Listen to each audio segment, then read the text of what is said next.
They say in the old days, when trees whispered secrets and firelight guided wisdom, there lived a chief named Baba Dani. He ruled the great village of Dandani, a place known for its proud hunters, skilled weavers, and deep respect for truth.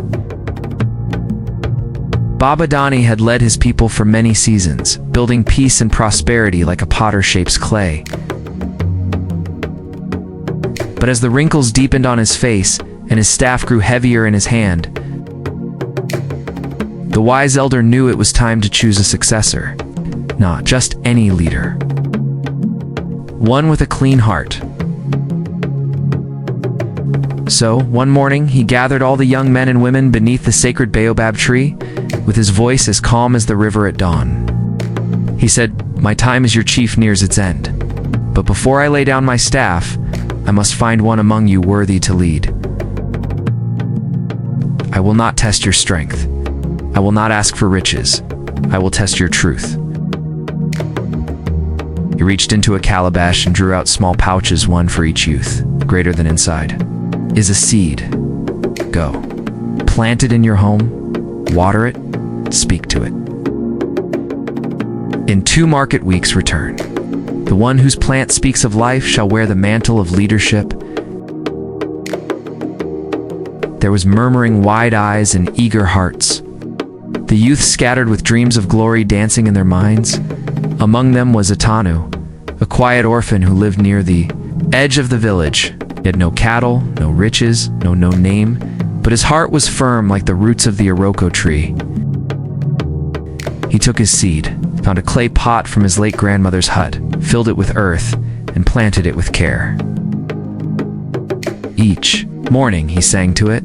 Each evening he whispered prayers, but nothing grew, not even a sprout. Days passed, then a week, then 2. While the others bragged of green leaves and wild vines, Etanu's pot remained bare.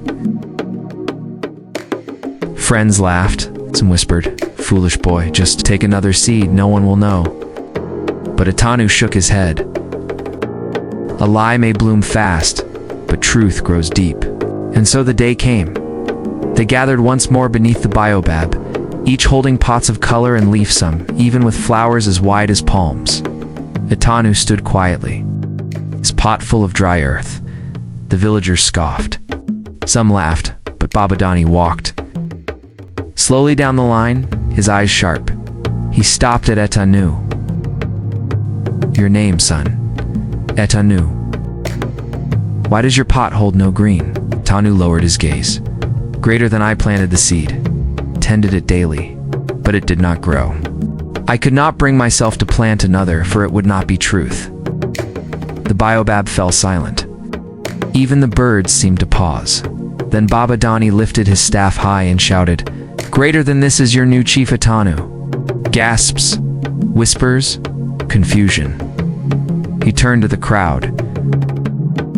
"The seeds I gave you were boiled, dead. They could not grow. I wanted to see who would lead with truth, even if it meant standing alone. Etanu may not have brought leaves. Honesty. And that is the seed from which great leaders grow."